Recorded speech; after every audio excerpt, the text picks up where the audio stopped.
Welcome to the Gentleman's Talk, where the podcast talks about a man's battle with mental health, his personal experiences, and his journey to be a better soul. Hosted by James Dean Littlejohn. Hi everyone, and welcome back to the Gentleman's Talk. Hope everyone's alright, and I hope everyone's had a good day, or got through the day at least.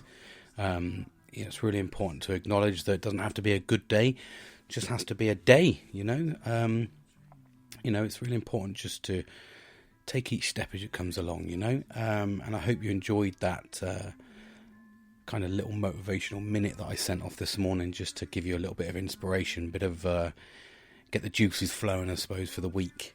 I've got a really important topic to talk about actually today, and it's kind of a double-edged sword. It's kind of, I've got two ways to approach the topic, and that is, when is it okay to not be okay?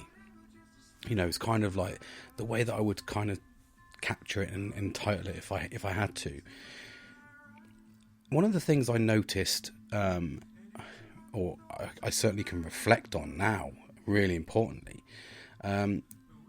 is recognizing when you're not okay. And one of the biggest things I think we suffer from as a man is you constantly have to perform, and it's not just men. There is obviously women out there and they have to perform if they're a mother. They have to be on point to do what they have to do. So we all have to do this to some degree. I think men, though, they tend to have this, because there's this big stigma behind emotions and showing yourself and your real self, if you like. It's one of those things where we harbour it and we fester all of our thoughts and our emotions, and we just bury them down deep as men. I'm not sort of saying let's all go out and huddle in a corner and start having a good cry together and a sing-song. I'm not saying that sort of thing. What I am saying is there's a time and a place to embrace those emotions. And I don't mean a time and a place like you have to do it in a certain time and you have to do it in a certain place. I mean, it's a time and a place for you to experience that. And one of the things I noticed through my whole time and, continued time through the depression journey and the post-traumatic stress disorder and the anxiety that, I suffer from. For me personally, it's about one of the biggest things is I didn't know when I could feel that emotion, because I didn't want to, so because I didn't embrace it and because I didn't talk about it, I wasn't open about it. It's not very well known either, which makes it really difficult to talk about things when it's not well known, and you don't often hear about men talking. Hence the reason my whole podcast is geared around getting us all talking. And it's really important to acknowledge that, when is the right time to get hold of your emotions and let them free. And personally, I still can't answer that question because I haven't quite discovered that. Although I spoke about yesterday's podcast, how, I was emotional, and it was nice to feel happiness. It's not an emotion I've felt for a long time. In fact, I can't even remember. I think the last time I was, I can hand on heart say that I cried with happiness. Would have been the births of my daughters. That they were 3 times that I certainly cried my eyes out for them when they were born, but that's just an emotion of bringing life into the world, isn't it? So, but that was, I can kind of relate to that feeling. Do you know what I mean? So I can kind of acknowledge what that feels like, So it was an unusual circumstance for me to get emotional yesterday, but it was a good emotion, And so many times that, we can't even embrace, bad emotion. So you don't expect men to really embrace good emotion, do you? It's one of those ones where, you sort of kind of, I mean, for instance, there's a recent thing with, I can't remember his name, but Paul Gascoigne's son. It was in the news today, and how he cried his eyes out because he won, Dancing on Ice. Now, he's been ridiculed for that, because he's shown emotion, live on TV, and they even asked him the question, why did you cry? And first off, that doesn't sit right with me anyway. It kind of resonates a little bit, because I'm like, first off, would you ask a woman that? Would you say to a woman, why did you cry? Because you would know that she's cried because of the emotion. And they turned around and said to him, why did you cry? And I thought, well, you wouldn't ask a woman that question, so why are you asking him that question? And he come back with, and I don't know whether there's a link between the fact that his father cried, and obviously, when he used to play football, I don't know whether they were trying to angle at that. I don't know. I think it's a bit cheap, if you were, to be honest, because emotion isn't hereditary. Do you know what I mean? But anyway, they asked him the question, and he come back and said, well, it was overwhelming. There was a lot going on. You can imagine when you win something like that, you get a trophy, and as he rightly said, he said, well, I've worked 6 months, like solid, tirelessly, from not being able to ice skate to being able to ice skate to winning it. So there's a lot of commitment. There's a lot of heart and there's a lot of soul in it. So for me, that's enough. He's got emotional because he's had that release, and the fact that everything he's worked hard for is come to fruition, and there he is. He's a winner. So, but he got ridiculed for that, and here we are in the 21st century, 2022, to be specific. And we talk about men's mental health and how it's really important and all this sort of stuff. And when someone does show their emotion on TV because he's a young lad, he's happy, he's worked hard for it, he gets ridiculed.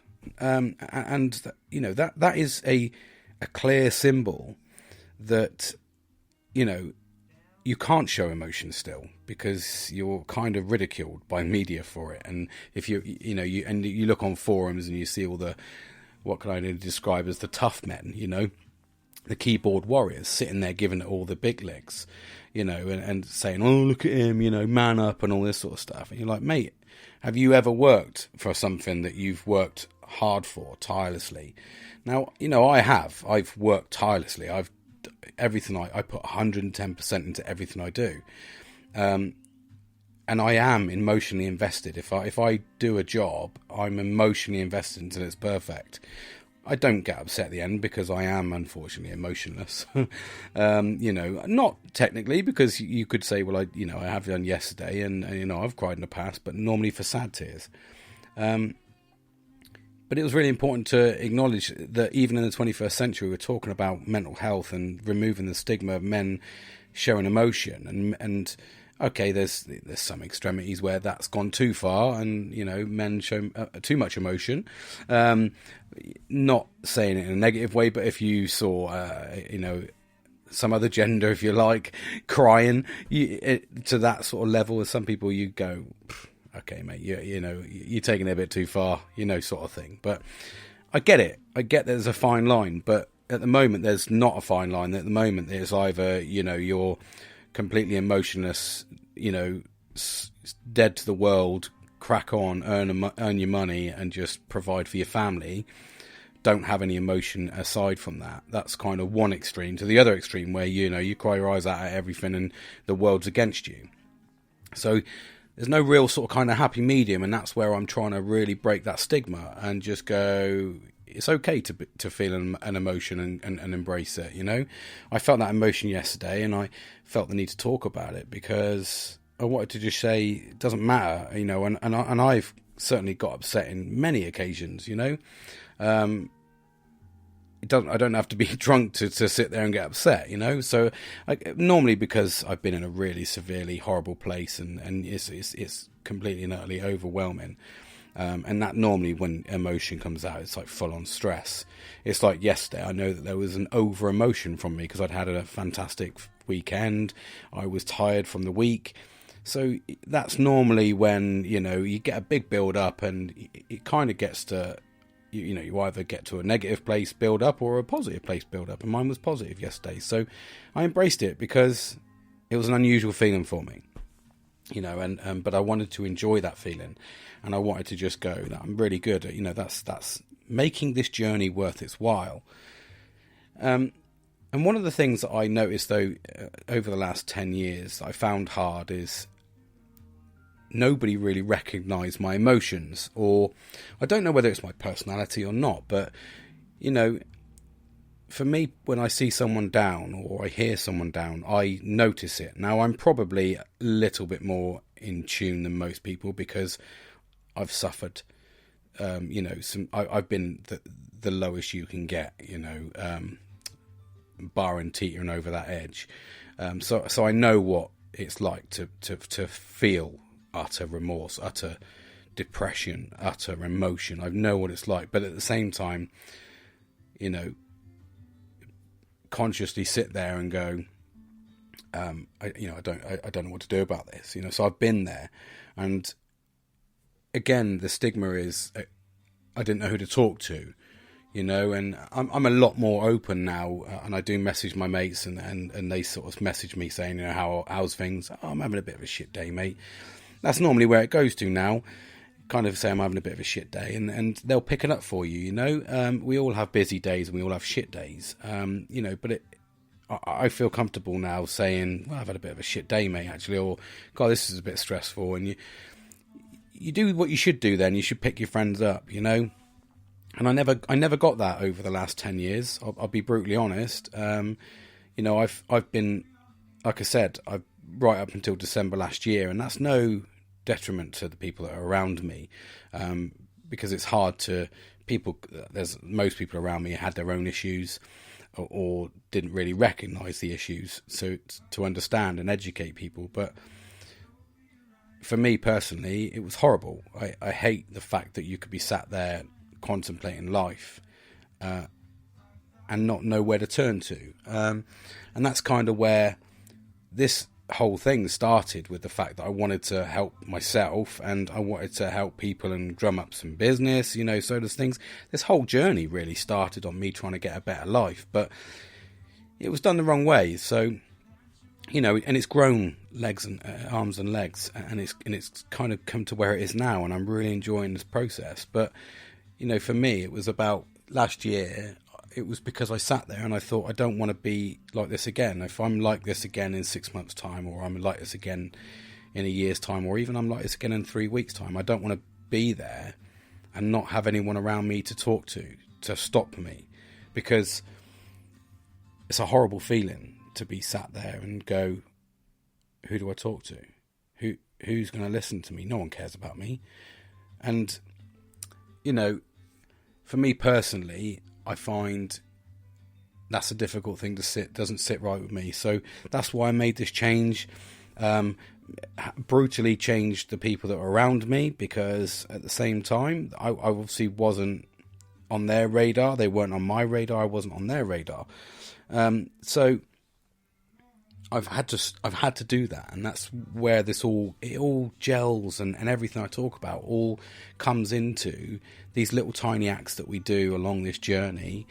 They're to make it so that if you do get to a horrible place and you don't know who to talk to, you've built up a good enough network around you to not ever have that again, and not ever have it so the fact that you don't know who to talk to, you don't know who to speak to, you don't know how to approach people. You shouldn't ever feel like that.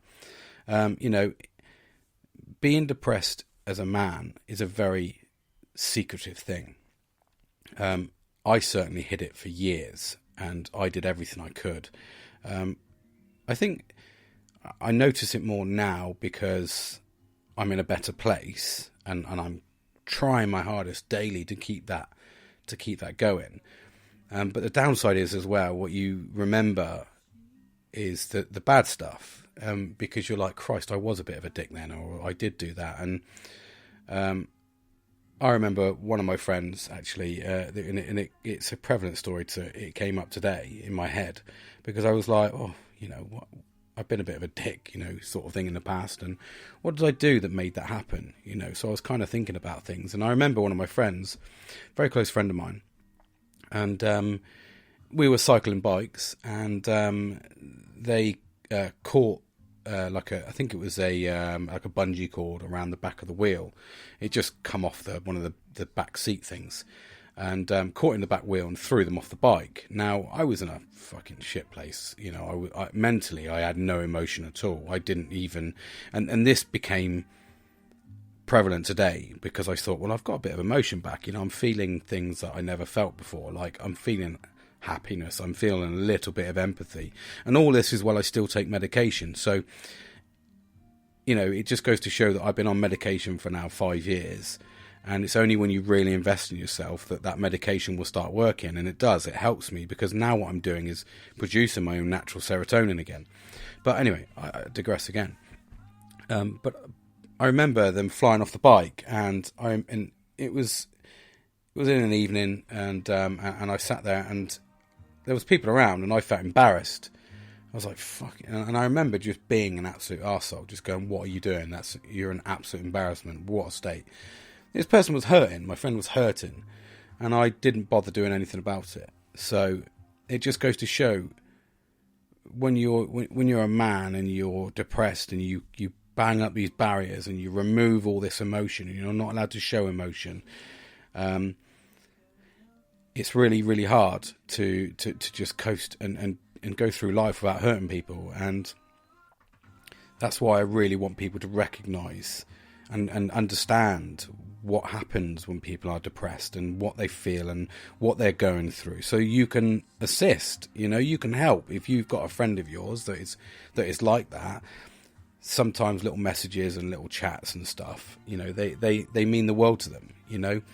But one of the things I noticed over my 10 years is I never had that, and that wasn't because, you know, nobody wanted to approach me. I was a very difficult person. You've got to understand that, you know, I said fight or flight, and I was always in fight. So a lot of people didn't really want that confrontation with me. And I suppose when you look at somebody with, you know, like I was, which is like, you look at me from an outside in and you go, well, you know, he's got a nice car, he's having fun when he can. Well, I wasn't. I was just forcing myself to do stuff because I really didn't want to be depressed. I didn't want to, but it came to the point where it just consumed me. It was almost like...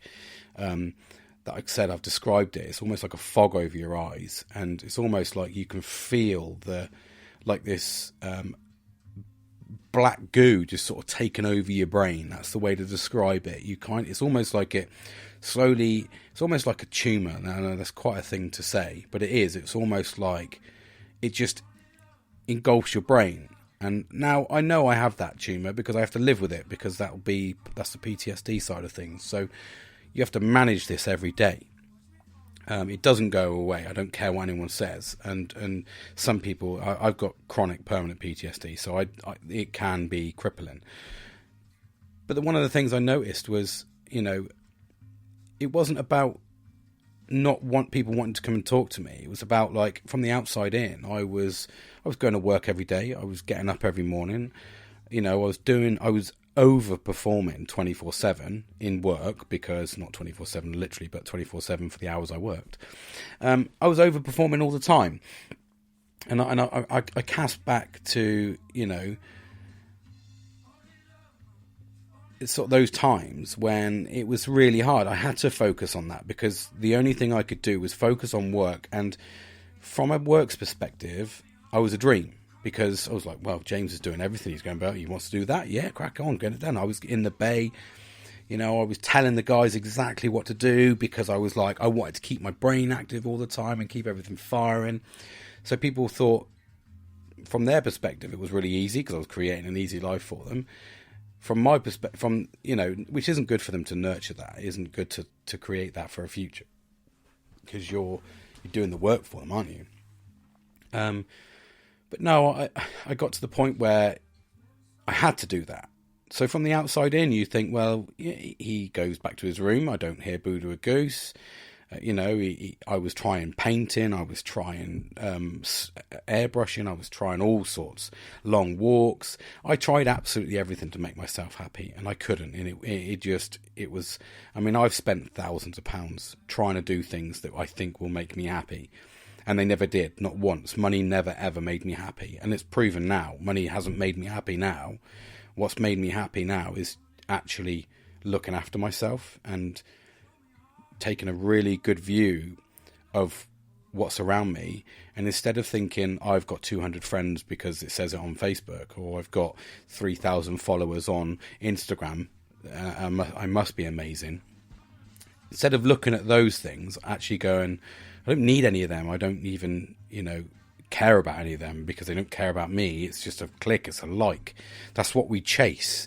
And I've worked fucking tirelessly for the last 3.5 months to get rid of that. Go. I don't care. I don't want to be liked. I don't even care. Like, I've kind of gone to the point where I put the stuff on Facebook now just as memories to remind me in 10 years time, 5 years time, you did this. So I just use it as a tool, really, just an app, just another app to me. It's not a social media thing.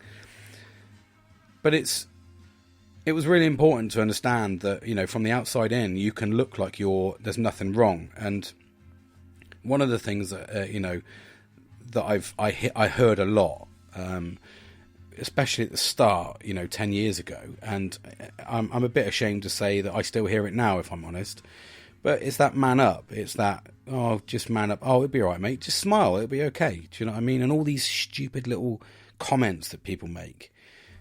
Yeah, sorry, mate. I never thought about that. I never thought if I get out of bed and smile, then my fucking day's going to be absolutely fantastic, mate, isn't it?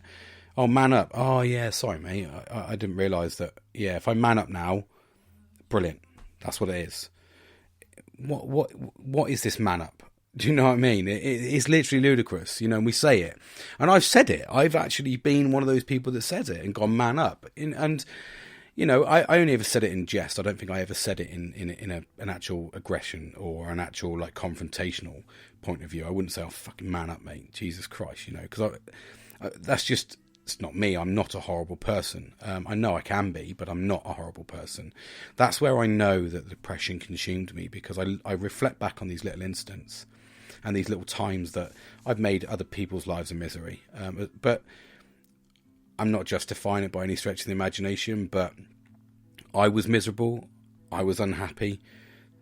So what, why should everyone around me? That's what it got to. Why should everyone around me be happy? Oh no, this is what I'm feeling right now. You have it, and I think because we don't talk as men, we don't understand how to approach it or how to deal with it. And from what I'm learning over these last 3.5 months, talking and researching and following other people, that in actual fact, if you talk about it from the early stages, we don't get to this point. If you talk openly with a close group of friends that you can be open with, and I mean genuinely open with, men don't have that ability, do they? We all jest. I mean, women will talk about anything, they'll literally say, whatever they want to do. I'm not going to put it in context because I don't know what they say, but I know that they talk about all sorts. You listen to your missus or your girlfriend or your whatever, or you even just ask them, they'll probably tell you. But women do talk about things a lot more openly than men, whereas men, they sort of talk about it, in a sort of kind of, oh yeah, mate, I've fucking shit like through I have a needle, mate, or oh Christ, I have a massive crap the other day, and there was a bit of blood, must have been a big one. Do you know what I mean? And you sit there and you go, yeah, or you could, because you're 40 plus now, you could potentially want to get your prostate checked. Do you know what I mean? But we don't talk about that because we just laugh. And then normally if someone said that to me, I had a massive poo and it must have been a big one, that's why I'm bleeding. And you turn around and you go, God, Christ almighty, mate, that must have been like the baby's arm. Do you know what I mean? And that's what men do. We laugh it off. We don't go to the doctors. I mean, I remember when I had a lump on my testicle, and this was about I think about 10 years ago, 8 years ago, I think it was. And I didn't know what to do about it. So I sort of played and just had a little feel around and was like, that's not a very nice feeling. But it'd be all right. I squeezed it and it didn't hurt. So I was like, oh, it must be okay then, mate. Do you know what I mean? So I left it. And, I left it for about 6 months. And then it was only having a conversation, actually, with... I had a passing conversation with a friend of mine. And they were like, yeah, I had similar. But it turned out to be breast cancer. That was a friend of mine. I was like, oh, Christ, okay. She was like, well, I would just get it checked out. And I was like, okay. So Anyway, I went down and got the doctor, and he was straight away. He was like, "Yeah, I'm not so sure, mate. You're still fairly young, so I'm a bit optimistic, but we never know." So I went for an ultrasound, and it turned out it was scar tissue from the vasectomy. So that I'd had like 2 years prior. So but it was the moral of that story is I just did what a typical man does, and we just ignore it, and that is because men don't talk, and we don't know how to approach that situation, and we make sort of lightheartedness about these things. And one of the things that was massively obvious, and everybody said it, was and I've even heard this as recently as a couple of weeks ago. When I talk about the depression, they were like, "Yeah, but nobody thought you would get it. Nobody thought you had it. You're James. You're just this crazy loon that works hard, plays hard. Sort of thing. You don't get depression." And I think that is because there's some people that you look at and you go, "Okay, well, I can see he's depressed," and we just looks really sad. Do you know what I mean? There's some people out there, and I think the majority of men, we put on this mask, don't we? And we just pretend that everything's okay. And then when I remember my best friend, actually, when we were working together, and I remember him countless times towards about 2 years ago, kept saying to me, "I think you need to go home, mate." And he said, you look exhausted. I was putting on weight. I was exhausted. I wasn't interested in life. I was just I wasn't interested in work. And that's when I was at the peak, really, of my depression. Was about 2-3 years ago, I think. Yeah, about 2.5 years ago. Is where I peaked. That was me, So as early as 2 years ago is when I just peaked. That was me when it hit solid, hard, like, this is depression now, mate, But it had been happening for a couple of years prior to that, 4 or 5 years actually. And I just ignored the signs, and it got to the point where I was still ignoring the signs. I was like, "Yeah, that's fucking fine, mate," And even at this point, I've been diagnosed with it, but I was like, "Nah, it's fine. I'm just gonna fucking sort it out. I'm just gonna soldier on, mate," And I remember mate saying to me, "You need to go home, mate. You don't look right." And I didn't. I never, not once in 9 years have I ever. In fact, I've had 1 day off sick in the last 7 years. The last time I had off sick was after one of the last accidents. And I think it was a little while afterwards, and my back jarred, and I'd had like 2 days off. But that kicked in occupational health anyway, and gave me a couple of extra physio sessions. So that was pretty good. So it sort of kind of bounced me back a bit, and a little bit of extra free care, from the employer is always beneficial, isn't it? But I'd ignored it. I'd ignored everything. I ignored all the signs, and it got to the point where I was really hurting people around me. And I was like, I can't do this. I can't continue like this. I need to sort myself out. But I didn't know who to talk to. And that's where this comes in. And this is where I talk about the double-edged sword. And I say, well, one thing I've noticed that with talking about this and being open, and one of my mates messaged me this morning, as we always do in our little group. We message every single morning. And he was a bit late messaging. Like, normally we all message around about 7:15, and he didn't sound right. He didn't sound right. He didn't have his. He tried to sound happy, but I think it sounded like a forced happy to me. But I didn't really say anything, and then it was about 2 hours later, and he went. It was about dinner time actually, and it was playing on my mind. And he said to me, "Yeah, I'm having a bit of a shit day, mate." And I was like, "Oh. Do you know what, mate? I heard in your voice this morning that you didn't sound right." And still, even though I'm doing this journey, I haven't quite grasped that. Even though I know it's there, and I've been through it, and I know he's going through it, and I didn't grasp that. I didn't grasp the fact that I should have instantly said, "Hope everything's all right, mate." This morning, when I felt that there wasn't something right, and it's really important to do that. And I think that men especially, need to be empowered with the fact that when you nurture a close network around you of people that genuinely care, and I'm not talking crowds of people, because you'll never get crowds of people that will care.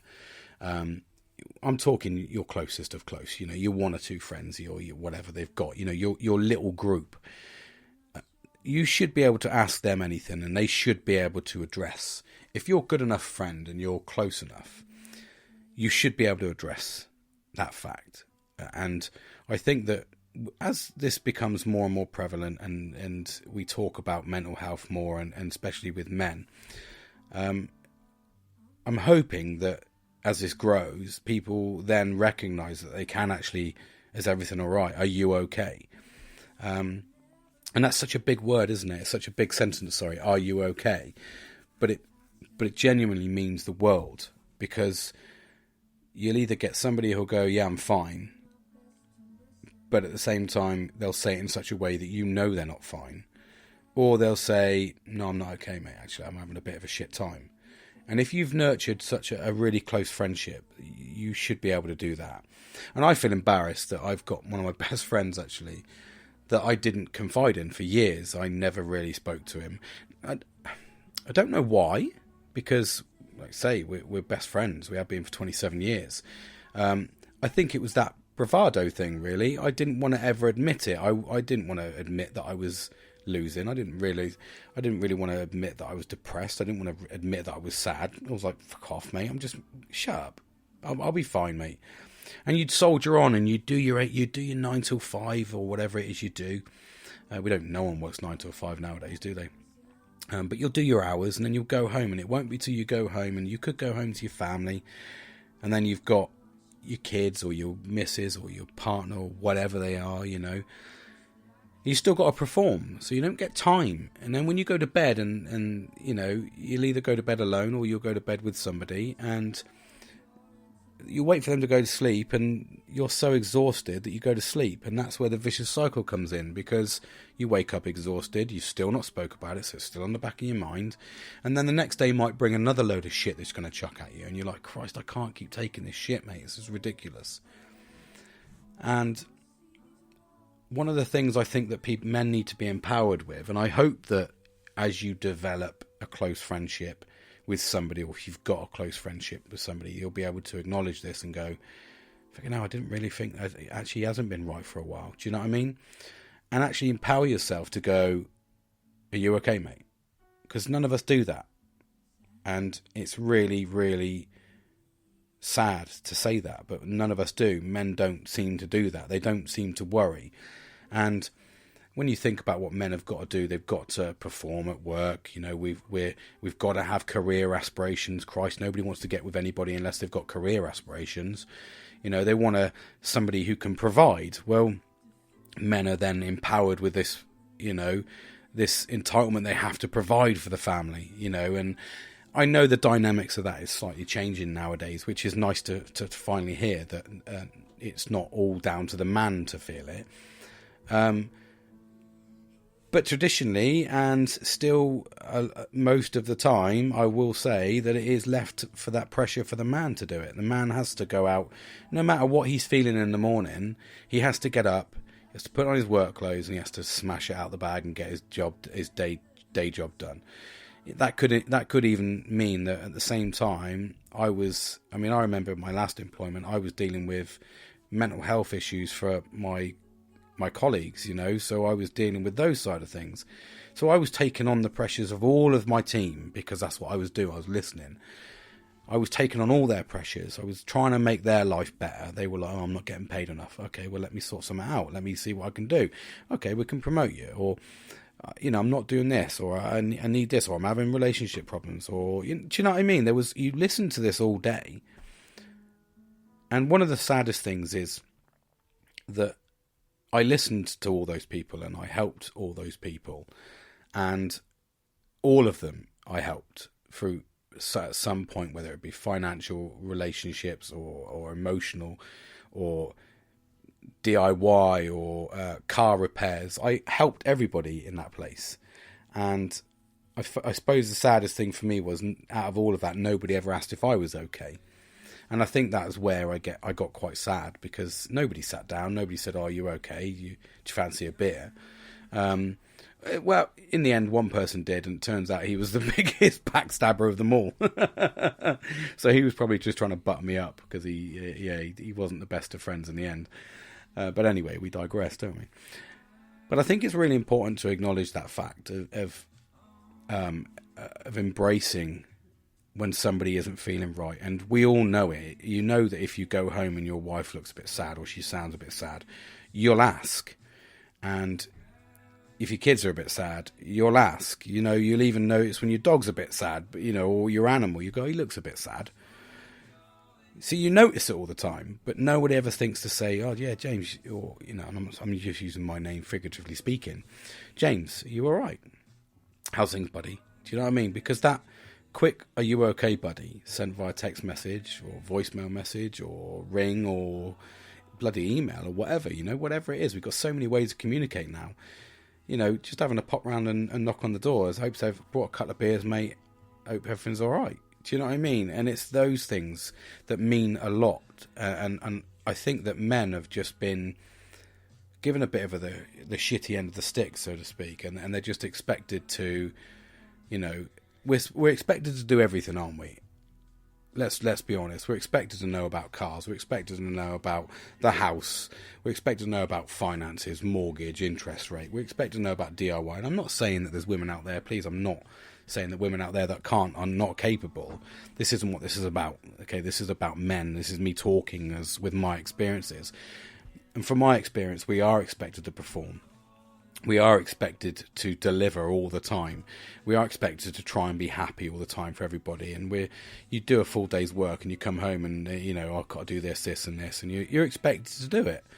And that, to me, is quite difficult, you know. And you never really get that release. You never really get that kind of... That's where the talking comes in, because you get to offload a little bit. And...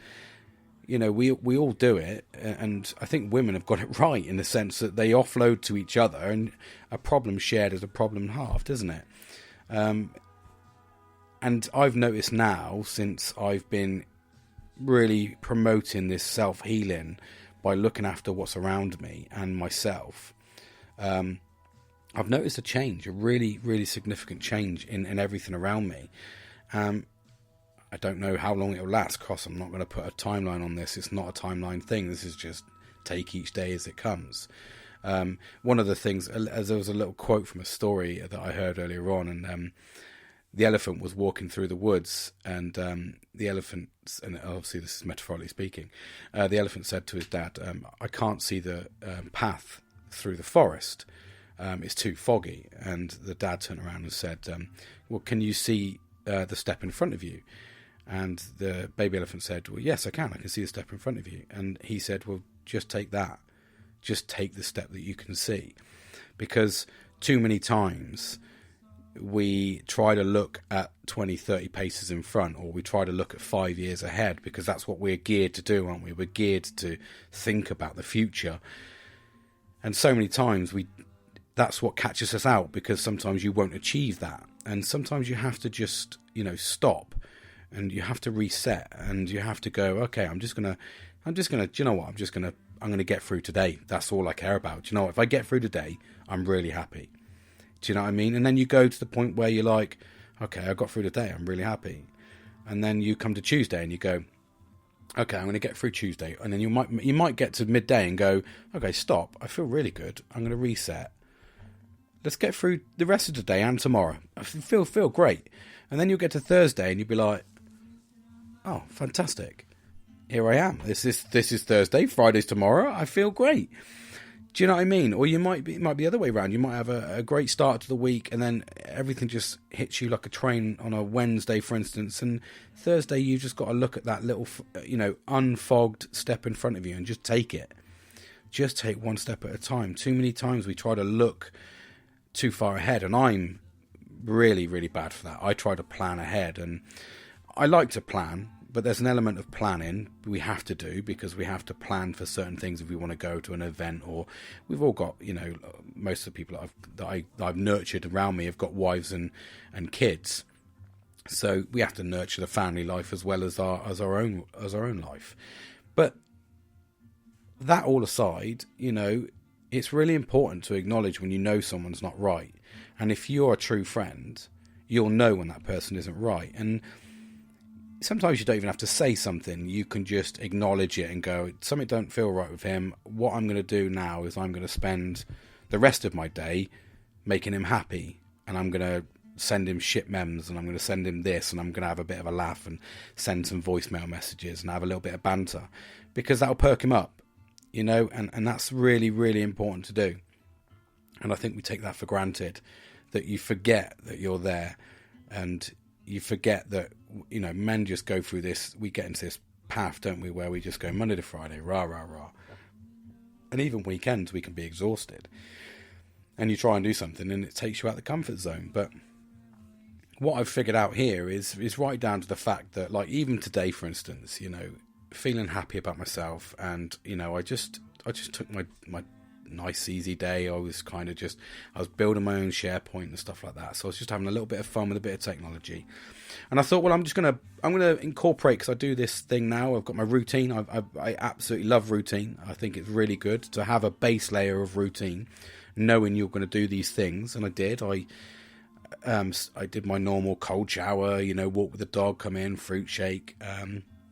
You know, I had my dinner walk with the dog, and then this afternoon I did a couple of little different things. I went for a 3-mile walk at the end of the day, because I was like, I'm going to finish at 4 o'clock today, because that's my core hours. I don't want to do any overtime today. There's no need for it. I'm just going to enjoy the sun. I'm going to chuck a lead on the dog, and I'm going to go for a 3-mile walk with him, just to top my day off, because I've been sat at the desk for most of the day. But what I did do, on top of knowing I was going to do that, I incorporated doing 20 squats and 10 incline presses every hour. So I set my little alarm on my watch, which is a drink alarm, and I used it as a double sort of entendre. And I made it so that I could drink. So I had a drink of water, and at the same time I did 20 squats and 10 incline presses. And I sent this to my mates, actually, to just spur them on and say, oh, I've done this today. And my mate come back to me straight away, the one that was feeling a little bit down today. Well, I know why he's feeling down. I know why he is, because he had a bit of a kind of... He's big on the fitness train. He's had a good weekend, Chinese takeaway and that, and he probably feels a little bit of guilt from that, but he shouldn't do. I explained to him this morning, you live once, mate, and you've done a month of hardcore training, and now you've just enjoyed your weekend. Just reset on the Monday. This is what I said. You can reset anytime you want. Just stop, reset, and go again, you know. But yeah, it's kind of really important to kind of look after yourself, and it's kind of really important to make sure that, you know, one of the things I'd like to say I've noticed that I do is I've incorporated these squats. I've incorporated you know, this extra bit of walking in the evening. So I put my music in, I just zone out, and I just go for a nice walk. And I've done this because I feel better about myself. So I'm engaging with the right people. The people that are coming back to me are positive. I'm going to them with positivity. I'm doing great things at the weekend, and it's just really important to do that. And I think because men don't talk, you miss these things, and before you know it, it's too late. I mean, like I said, I already know of 3 people on my own home estate, men-wise, 35 plus, I think 35 to about 48 is the eldest, I think, that have committed suicide. So it's really important. They mustn't have had no one to talk to that understood them and genuinely understood mental health. And I think that not enough people look. I mean, would I have looked if I didn't have mental health problems? Would I have just gone through and just plodded on? I probably would have done, if I'm brutally honest. I probably would have done. But because I've been in that horrible place, and I mean fucking terrifying place, I don't want anyone to ever feel that's around me. So even to the point where even building my SharePoint this morning, I've incorporated a whole mental health section with different links to the Gov website, the NHS website, the Wellbeing website, just because I want people to just feel that it's a one-stop shop on my SharePoint. Come on, find out about the job, but at the same time, you might spur with somebody. You might turn around and go, oh Christ, I never thought about that. I'm actually feeling a bit low. Let me have a look, see what they can do. And it's just one of those. It's a click tab, but it might help somebody that doesn't have the ability to talk to somebody. And my podcast is really important to me. I get to talk to you. It's a one-way conversation for me, so it is, but I enjoy it. Do you know what I mean? It's kind of like talking about my experiences and trying to understand that, you know, men do go through horrible things, and, you know, it can be a very lonely place. I can hand on heart say it's been a very lonely place. And I still think there's enough of a stigma behind it to stop people talking. But I think there's a lot of people trying to break that barrier now and understand that we can still be the tough man and provide and all that. We can still do those things, but we just need a little bit of care along the way. And ultimately, that does start with yourself. And I think there's not enough men out there that want to look after themselves. Maybe because they don't want to admit that they've got a problem. But statistically, most men I look at or hear about or read about, it's got to the point where it's almost non-returnable before they feel that they need to do something about it. You know, and I think that's a really sad thing to do when we can capture it quite early. And you know, this is about looking at your job, looking at your relationship, looking at your friendships, looking at your social media groups, just looking at all of these things and going, I don't need you, I don't need you, I don't need you, and I don't mean you in the whole case, but you need to look around and go, actually, he's always negative and does piss me off a little bit. Well, okay, I'm not going to happy with that. I'm not doing that. Do you know what I mean? I know that's quite harsh, but you have to look after yourself. The core to your recovery will be you looking after yourself. If you don't look after yourself and be brutally honest with yourself and be brutal with your network, which is going to cause problems. I know it is. It has done for me, but it shouldn't cause problems because people should just respect your decision. You don't have to be forced to like somebody. You don't have to force to involve somebody. Some people just don't get on. But ultimately, the core to any recovery is yourself. You need to want to do it. You need to acknowledge that there's a problem. I even know of men that I've been friends with that know they've got a problem, and they talk about, yes, I need to at some point go and get therapy, or I need to do this, and then they never do. And you go, well, you know, you're a fool to yourself because you're not a nice person to be around, because I wasn't a nice person to be around. I was horrible. I genuinely was horrible. Some people saw the nice side of me. I would say most people saw the horrible side of me as well. That is a really sad thing to say, but it's what men do, you know. But it's really important to acknowledge it, and it's really important to look after yourself. And once you look after yourself and you acknowledge where your problems are, and you've looked at all these different categories, and you've looked at your own life inwardly, because that's what we've got to do. You've got to stand on the outside and look in and go, okay, well, that's okay, that's okay, that's okay, that's not okay, okay, well, that's an easy fix, that's not okay, going to be a bit difficult long term maybe, my diet's not great, okay, that's not an easy fix, but it's just an educational piece. You know, you might go, I'm a little bit overweight, so I don't feel very confident, okay, I'm going to start walking. You don't have to start running fucking marathons because you want to lose weight. You don't have to do that. If you do it slow and steady and make it a lifestyle change, you'll get more benefit out of it, because you'll acknowledge you'll still have a good time along the way, and you're going to change yourself, so it becomes routine of life. I keep talking about this routine thing. We are creatures of habit. We all have our own little routines. It's only when you don't put a routine to something that we stress, and then that stress just grows. And so many times, you know, it makes things difficult. But one of the things I have noticed that when I talk about mental health, and I still talk about it now, and it was in my last job actually, and I remember speaking to my boss about it, and I said, oh, just want to let you know that, because I'm quite open and honest, I said, just let you know, mate, that I do suffer from PTSD, depression and anxiety. So, and I explained my symptoms, and I explained I do get a bit emotional about things, and in actual fact, it got to the point where this certain individual used that against me. there was a certain act, a certain correspondence I set out at Christmas time, and he basically made me feel utter crap about doing it, and it was a nice message. And when I addressed the situation and said, I don't like how you're talking to me, I don't like how you're making me feel, he said, I don't think that this is me, I think this is you, this is all you. So he reinforced the negativity that I was feeling with making it feel like it was my own fault. And I was like, it's not, mate.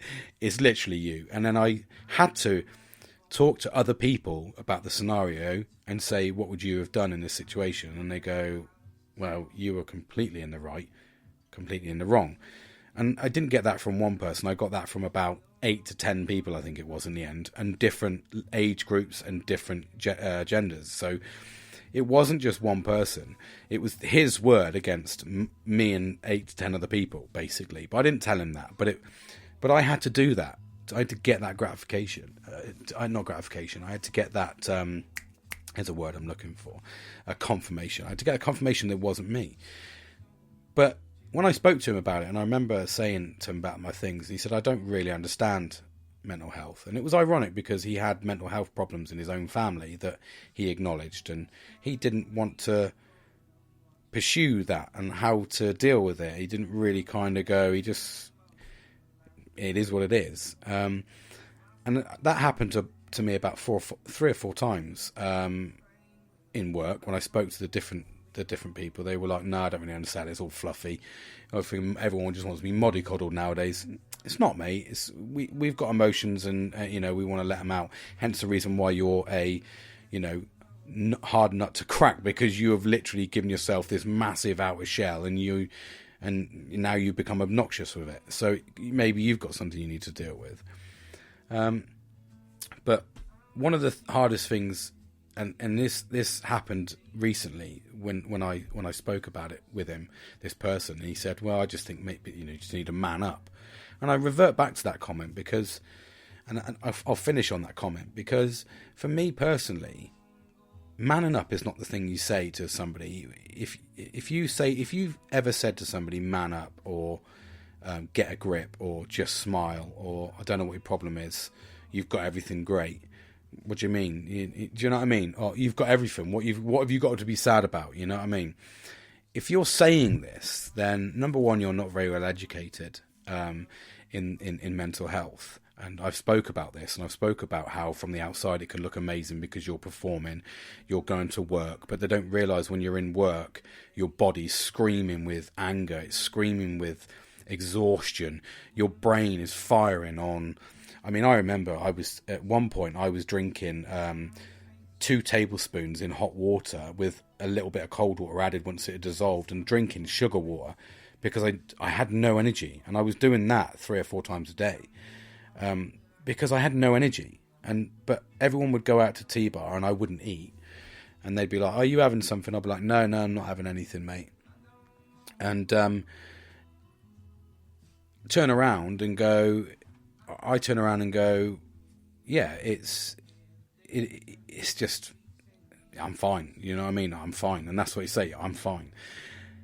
And then they'd go away and I'd be literally chugging down sugar water because, I wanted to get that release of energy. I needed something. I was eating bags of Skittles, constantly eating. People say, well, do you want something? Yes, I want some Skittles because I want those E numbers in me.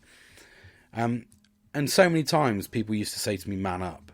Oh, just man up, mate. I'll get a grip. You'll be fine, mate. What are you walking around with that face on? Just smile. And you just be like, yeah, just fucking smile, mate. Don't realise I've just had massively suicidal fucking thoughts. I can't stand it here. I'm exhausted. I'm exhausted, but when I go home, I can't sleep because my mind is overworked. And it's just a vicious cycle. And the only time I do eventually sleep is when I'm physically exhausted, that my body shuts down.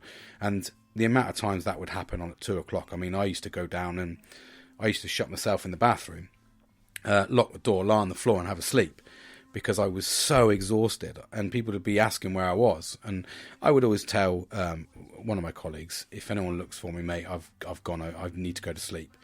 I've just gone out, tell them to take a message. And I'd be lost because they'd be like, where's he gone? But that's where it got to. It got to the physical exhaustion. So if you ever say to yourself, or you've ever said to yourself, man up to somebody, or any of those lines, then I think you need to look at yourself inwardly and go, is that the right thing? I'm not saying go up and, get him to cry or anything like that. I'm just saying, get him to open up, get him to talk about his feelings, get him to talk about what's problem, what's making him feel this way, why is he exhausted? And you'll soon become, more educated yourself, but actually a better friend. And it's really important to be a better friend, because, we get a short time on this world. And it's one of those really important things that we need to look after and care for ourselves. Look after yourself, and that will incorporate all those little changes, and making your life better, really. So I won't bore on too much, but thank you for listening, and I really hope you have a fantastic Monday evening, and I hope you're sort of proud of getting through the day and enjoying this day. I hope the inspirational quote helped this morning as well. So I really enjoy doing those, because it really does. If anything, it gives me food for thought, and it makes me think. And I enjoy reading the stories, actually. So it's really good. So thank you very much for listening. And I really look forward to talking to you again soon. So take care and sleep tight.